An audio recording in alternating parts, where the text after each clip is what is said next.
Hello, World Wide Web. Welcome to the Hanging with Web show on HWWS WebTV.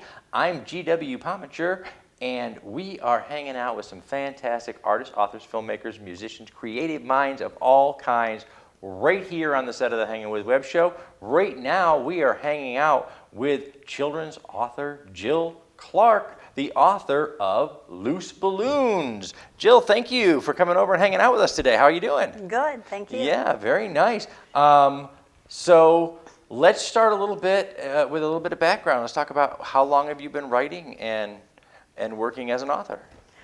I have been freelancing since my 30s. Fell in love with Shel Silverstein, who you may know, and started emulating some of his writing, and then started coming up with some of my own cadence with that type of writing. Okay. And he kind of launched me. My adult writing, of course, is different. I freelance that. Okay. And this is my first children's book. Wonderful, wonderful. So let's talk about Loose Balloons. Give us kind of the book blurb. Loose Balloons. Okay, it is for ages 4 to 12. It is intentionally humorous. It has lesson plans that go with it. I've taught school from 6th grade, middle school, high school. I ended my last 15 years at Daytona State College. So the lesson plans are specifically designed for kids that have reading problems or they don't like to read. Oh, wow. And so if you can tell me that your child has a particular difficulty, like with vocabulary or comprehension, something, then I design a lesson plan that goes with the book. I provide all the materials. It's on my website also. It's not intended to make a lot of money. It's intended to help the kids. That's fantastic. And so that's what the lesson plans are that go with that. That is awesome. So what inspired you to, I mean, you've been an educator. Oh, yes. And you've worked in education from, this size all the way up to, Yes. College. A lot of knowledge and a lot of experience over the years. What made you want to write it all down? What made you want to start with something like this and start teaching the kids? I could be in a boring meeting, and I can smile and go, oh yeah, taking those notes. And then really I'm writing. Nice. And so I get bored very easily. That's sort of what a writer does. That really is. If you ask a writer how they started writing, we'll come up with 1,000 different ways, and you'll hear all of the sound bites. I've been writing since I was a child, and these things. Really what it comes down to is the writer's imagination is always on. It is. So you're sitting in that meeting, you're listening to the board, you're listening to all of these things, but really you're somewhere else. That's right. And you don't need a psychiatrist for that. That's and that's right. the good thing. The one job in the world where you can hear voices and openly talk about it and no one will suggest a shrink is author. That's it. Because they know you're going to take those voices and do a magical thing with them. You're going to turn it into a story. What's the story about here? It's a variety of stories, like Shel Silverstein's. That's why I had trouble with the title at first. I thought, he cracked that. But now they all want themes. Oh, this isn't all about rain. No, we don't want this. So then I thought, well, he did that, and how did he do it? So where the sidewalk ends. So, hey, loose balloons. I like that. Just loose thoughts floating. Exactly. Where does the balloon, and so now the next book is where do balloons land? Same difference. And the characters have grown up. And in the new book, the kids that are following me, they can find the old characters grown up. And they're in very, very slight shaded color. Wow. And the rest of it is black and white because kids that age like black and white. They don't like color anymore. So it's been really fun. And it can be anything. It can be, you can say something today in this interview and I'll go back, it'll hang in my mind and I'll write a poem about it. That is awesome. That is fantastic. And for those of you guys that don't know, a lot of times, especially when we're learning to read, the younger children, rhyme and meter and short poetry, it's how we learn. because we can remember it. It's why right. there's a limerick for almost anything that you can learn, from music to mathematics to everything else. There's because that's how we learn. And so, putting a story and a point to a child's poem, for lack of a better word, is teaching a child how to be a story listener, a reader. Yes. Whereas later on in life, when they get to high school and then college, they'll learn how to be storytellers. They'll learn how to take their own creative imagination and tell a story effectively. But when they're young, we're teaching them how to be, receivers of information. Yes. And that's a wonderful way to do it. I do love the title, Loose Balloons. It really does speak to me. And where balloons land is kind of a neat idea. I love that too. One of the things I love about that is if you want to know where balloons land, they land right here. They land with what you do with them. They land with what you do when you take an idea and you let it go out into the world. And as so many of you know who have children reading stuff like this or reading comic books or however they're getting into reading, those thoughts, those bubbles that are coming out of your head, they're balloons going into the sky. This is where they land, and they become action. And in your case, they became a book for children. That's amazing. So that really is. What types of themes are you interested in teaching in your stories, in your poems? Believe it or not, environmental is one of them, because I have, on my website, I have several pages of the damage that balloons can do to the atmosphere. Oh, wow. So it's a little atypical from what the title might appear to you.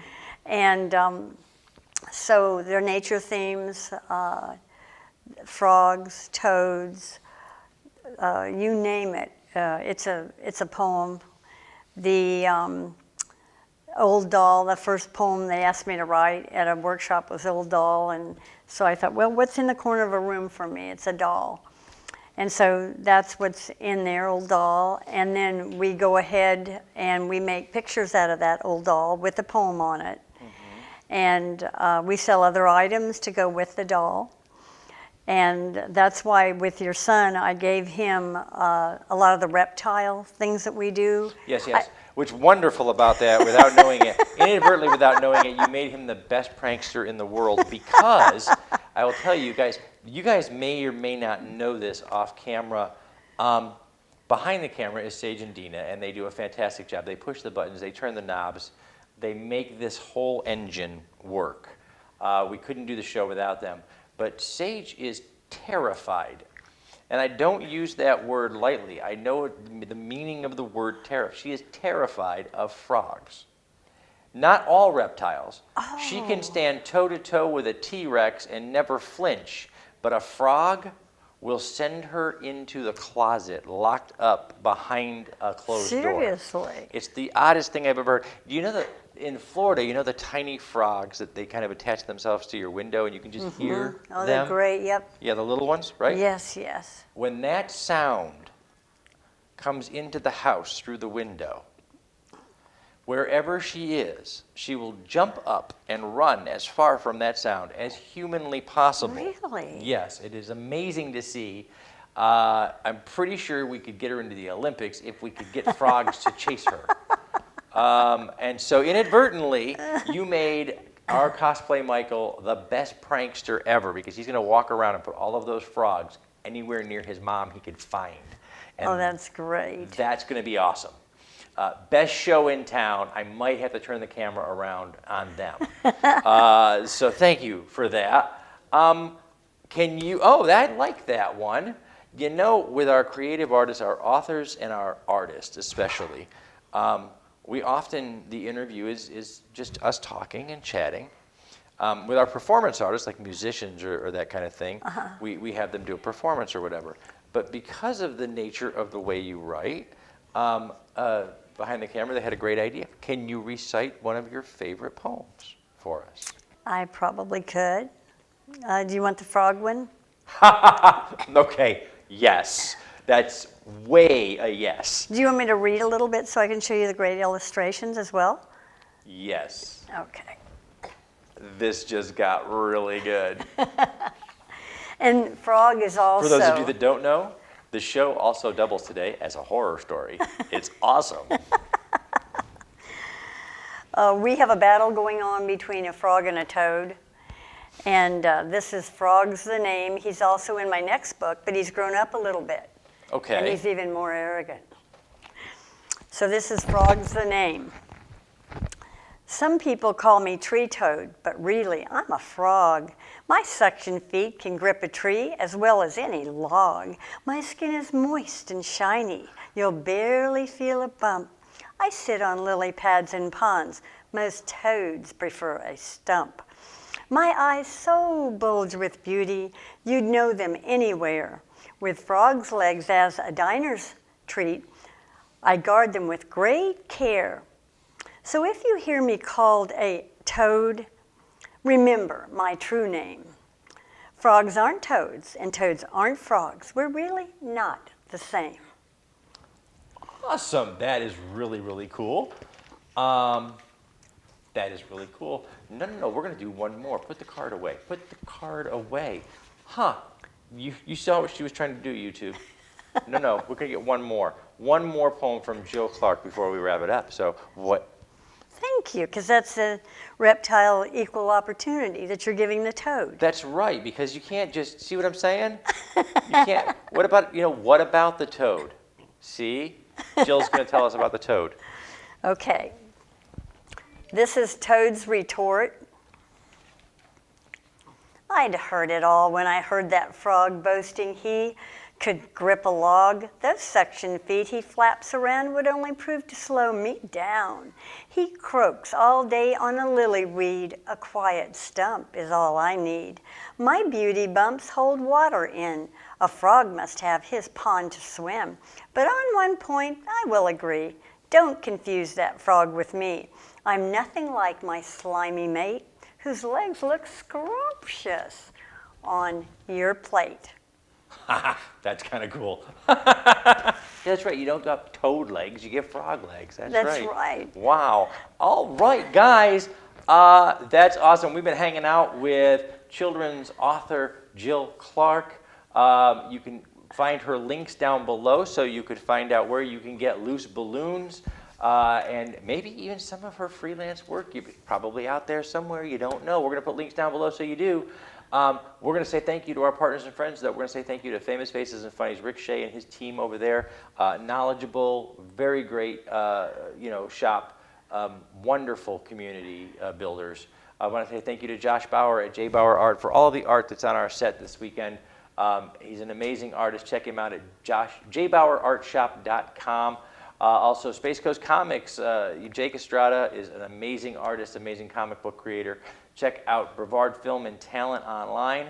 Also, Mommy and G Creations for all of your Hanging with Web Show merchandising needs. Just reach out to Mommy and G Creations, and they will get you your T-shirt, your hat, whatever you need from the Hanging with Web Show.